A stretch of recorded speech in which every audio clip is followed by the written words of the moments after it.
ایک صحابی ہے، یا رسول اللہ تنگی ہے رزق کی، کوئی وظیفہ بتائیں۔ کتنے لمبے لمبے وظیفے لوگ پڑھ رہے ہیں کہ کاروبار کھل جائے اور روزی بڑھ جائے، کتنے لمبے چوڑے، کتنے کتابوں میں ایڈے ایڈے بڑے وظیفے لکھے پہ پڑھوں جو بندہ بڈھا ہو جائے۔ میں قربان جاؤں یا رسول اللہ آپ کی شفقتوں پر، آپ کی رحمتوں پر، سنو یہ کرو، میری بات نہیں ہے، میرے نبی کی بات ہے۔ تجربے کی وجہ سے کرو گے تو کچھ نہیں ملے گا، یقین سے کرو گے تو دروازے کھلتے دیکھو۔ کہ یا رسول اللہ اريد ان يوسع علی رزقی، میں چاہتا ہوں میری روزی کھل جائے۔ تو آپ نے کہا ادم علی الطہارہ یوسع علیک رزقک، تو باوضو رہا کر تیرا رزق کھل جائے۔ کوئی زور لگتا ہے وضو؟ تمہارے ہاں تو سردی ہوتی ہی کوئی نہیں کہ بھئی ٹھنڈا پانی ہے کیسے وضو، یہ تو ہمارے لیے مسئلہ ہے کہ بھئی ٹھنڈا پانی ہے کیسے وضو کرو۔ وہ ہمارے گاؤں کا مراسی مجھے مل گیا، میں نے کہا چل نماز پڑھے گا، نہیں جی میاں جی سردی بڑی نہ لے جاؤں، سردی بڑی، مراسیوں کو سردی زیادہ لگتی ہے۔ میں نے کہا نہیں آج تک نماز پڑھا کے چھڑنا ہے۔ میں اس کو لے کے جب وہ ٹوٹی پہ بیٹھا نا، جو ہی ہاتھ پہ پانی، وہ حال ہے وہ ٹھنڈا پانی ہے، وہ حال ہے وہ ٹھنڈا پانی۔ تمہارے لیے تو یہ مسئلہ بھی نہیں کہ ٹھنڈا پانی۔ میرے نبی کی یہ سارا مجمع لے لو، یہ اوپر مستورات لے لیں، ادم علی الطہارہ یوسع علیک رزقک، میرے نبی نے فرمایا باوضو رہنا شروع کر دے، اللہ تیرا رزق کھول دے گا۔ ابھی اللہ رسول کی آپس کی بات ہے تو میری بات ہوتی تو دیوار پہ مار دو، تجربہ کرو۔ نبی کی بات کو تجربہ کر کے نہیں کرتے، یقین کے ساتھ کرتے ہیں۔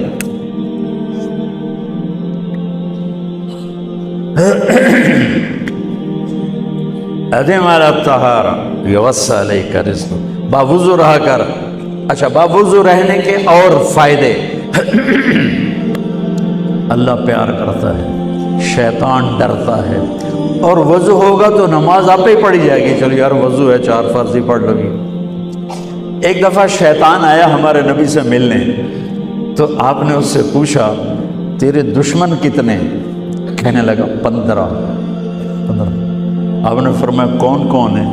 کہنے لگا پہلا تو تھوڑا ہی نمبر ہے، پہلا نمبر تو تھوڑے نال میرا لگو ہے۔ پھر کہنے لگا وہ مسلمان جو 24 گھنٹے باوضو رہتا ہے وہ میرا بڑا دشمن، جو باوضو رہتا ہے اور باوضو سوتا ہے، ایک فرشتہ اس کے لیے بندگی کا ثواب لکھتا رہتا ہے۔ خیر واپس آتا ہوں، میرے نبی نے فرمایا 4 باتیں لے لو اور دنیا بھی تمہاری آخر، ساری PIA زندہ ہو جائے گی، ساری اکانومی زندہ ہو جائے گی، ساری معیشت زندہ ہو جائے گی۔ 5 بھی نہیں، ایک انگلی بھی آپ نے نیچے کر دی کہ یہ بس اتنی لے لو۔ حفظ و امانت، صدق و حدیث، حسن و خلیقت، عفت فی طعمت۔ کیا خوبصورت! ساری زندگی کسی کو دھوکہ نہ دینا، دیانت داری۔ میرے ملک کے ادارے کیوں ڈوب گئے؟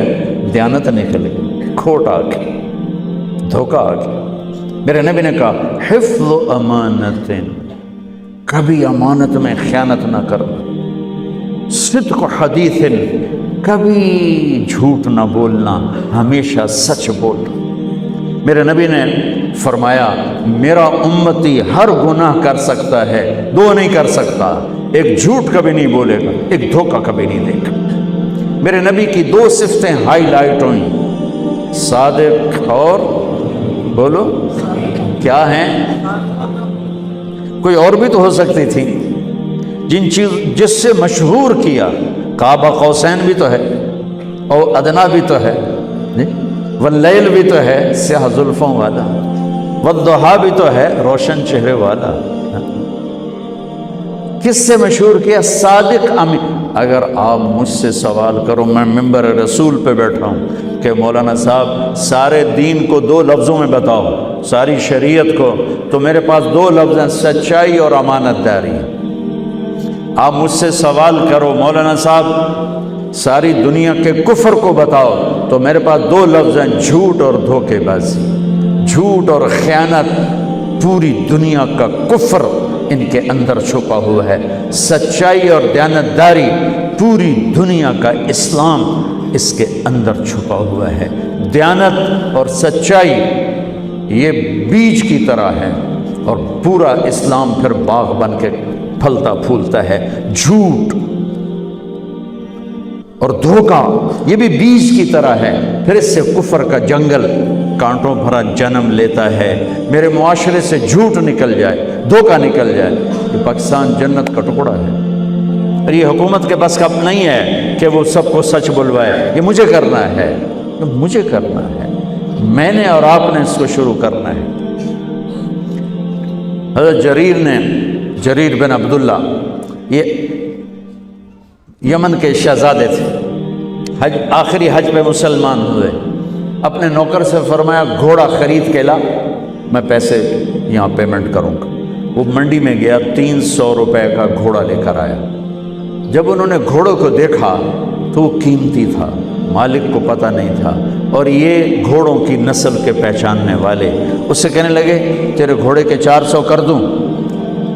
کر دو. بڑا حیران ہو کے دیکھنے لگا، بھئی ہے کی آپ تو مجھے چیز خریدنی ہے تو میں گھٹاتا ہوں، اور اجمل نے بیچنی ہے تو یہ اس کی قیمت بڑھاتا ہے، اور یہاں خریدار کہہ رہا ہے 400 کر دوں.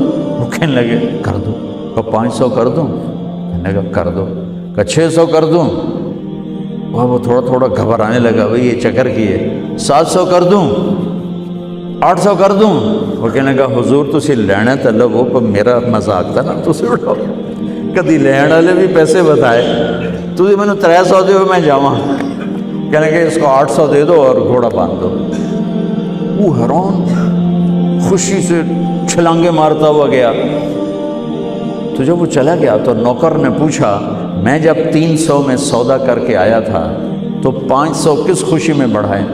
فرمایا میرے بھائی اس کے گھوڑے کی قیمت 800 تھی، 300 نہیں تھی، اور میں نے نبی کے ہاتھوں میں ہاتھ دے کے یہ وعدہ کیا تھا زندگی بھر کسی کو دھوکہ نہیں دوں گا، سب کی خیر خواہی شامل. تو بھائیو میرے اداروں میں کس ٹیلنٹ کی کمی نہیں، صلاحیتوں کی کمی نہیں، دیانت کی کمی ہے، قوت عمل کی کمی نہیں، سچائی کی کمی. حجاج بن یوسف ایک ظالم گورنر گزرا ہے، اس کے خلاف بغاوت ہوئی، وہ ناکام ہو گئی. تو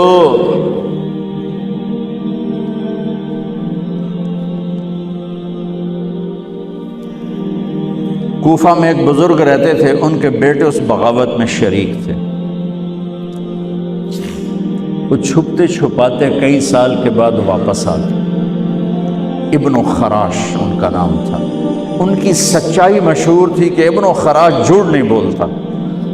حجاج کو پتہ چل گیا CID سے کہ آ گئے، تو اس نے کہا آج ابن خراش کا امتحان ہوگا. اس کو کھانے پہ بلایا، عنوان ہی نہیں بنایا تفتیش کا، کھانے پہ بلایا اور کھانا شروع ہو گیا. باتوں باتوں میں کہتا ہے ابن خراش آپ کے بیٹے ہمارے خلاف لڑ کے بھاگ گئے تھے، کوئی پتہ ہے؟ تو ابن خراش ہنس پڑے، کہنے لگے حجاج زندگی موت تو اللہ کے ہاتھ میں ہے، گھر آئے بیٹھے. تو اس نے کہا تیری سچائی کو سلام کرتا ہوں، اگر تو جھوٹ بولتا یہیں تیرا سر اتارتا پھر تیرے بیٹوں کا. جاؤ سلام ہے تیری سچائی کو، تیرے بیٹے تجھے مبارک ہوں. مسلمان جھوٹ نہیں بولتا. میرے نبی سے پوچھا گیا یا رسول اللہ کیا مسلمان بزدل ہو سکتا؟ کہا کیا مسلمان بخیل ہو سکتا؟ آپ نے کہا. پھر پوچھا گیا جھوٹ بول سکتا؟ کہا نہیں جھوٹ نہیں بول سکتا. تو 2 باتیں حدیث پاک کی، صدق و حدیث، حفظ و امانت. یہ 2 باتیں زندہ ہو جائیں تمہارے سارے ادارے زندہ ہو جائیں. ہم نقصان سے نکل کر نفع میں آ جائیں گے، نفع میں آ کر اوروں کو دینے والے بن جائیں گے۔ اس ملک میں اتنے خزانے اللہ نے چھپائے ہیں، اور اس ملک میں اتنے اللہ نے استعداد والے لوگ پیدا فرمائے ہیں۔ صرف دو چیزوں سے ہم مار کھا رہے ہیں، ہمارے جو ادارے ڈوب رہے ہیں، وہ گلگت سے لے کر گوادر تک، اس میں وسائل کی کمی نہیں، سچائی کی کمی ہے، دیانتداری کی کمی ہے، اور یہ ریلیٹڈ ہے رب ہونے کے ساتھ، کہ ہم نے اللہ کے رب ہونے میں شک کیا تو ہم غلط راہوں پہ چل پڑے۔ رب تو اللہ ہے، دینے والا تو اللہ ہے۔